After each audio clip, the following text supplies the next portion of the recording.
जय श्री राम। आइए आगे सुनते हैं श्रीमद् भागवत महापुराण में। श्री कृष्ण 16,000 पत्नियों के पास गए जिनके अलग अलग महल थे।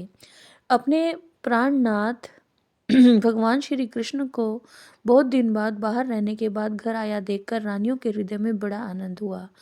उन्हें अपने निकट देखकर वे एकाएक ध्यान छोड़कर उठ खड़ी हुई। उन्होंने केवल आसन को ही नहीं बल्कि उन नियमों को भी त्याग दिया जो उन्होंने पति के प्रवासी होने पर ग्रहण किया था। उस समय उनके नेत्रों में लज्जा छा गई। भगवान के प्रति उनका भाव बड़ा ही गंभीर था। उन्होंने पहले मन ही मन फिर नेत्रों के द्वारा भगवान कृष्ण की छवि निहारी। शौनक जी उस समय उनके नेत्रों में जो प्रेम के आंसू छलक आए थे उन्हें संकोचवश उन्होंने बहुत रोका, फिर भी विवशता के कारण वे ढलक गए। यद्यपि भगवान श्री कृष्ण एकांत में सर्वदा ही उनके पास रहते थे, तथापि उनके चरण कमल उन्हें पद पद पर नए नए जान पड़ते थे। भला स्वभाव से ही चंचल लक्ष्मी जिन्हें एक क्षण के लिए भी कभी नहीं छोड़ती उनकी सन्निधि से किस स्त्री की तृप्ति हो सकती है। जैसे वायु बासों के संघर्ष से दावानल पैदा करके उन्हें जला देता है, वैसे ही पृथ्वी के भारभूत और शक्तिशाली राजाओं में परस्पर फूट डालकर बिना शस्त्र ग्रहण किए ही श्री कृष्ण ने उन्हें कई अक्षौहिणी सेना सहित एक दूसरे से मरवा डाला और उसके बाद आप भी उपराम हो गए।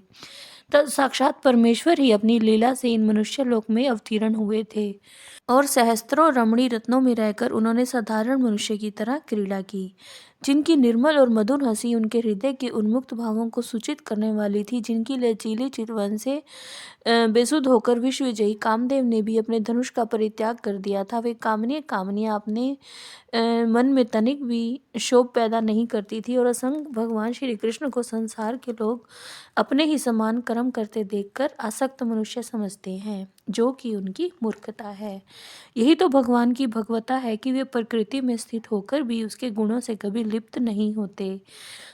जैसे भगवान की शरणागत बुद्धि अपने में रहने वाले प्राकृत गुणों से लिप्त नहीं होती।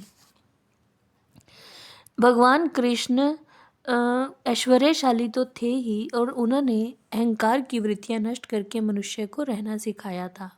ईश्वर को अपने धर्म से युक्त माना जाता है।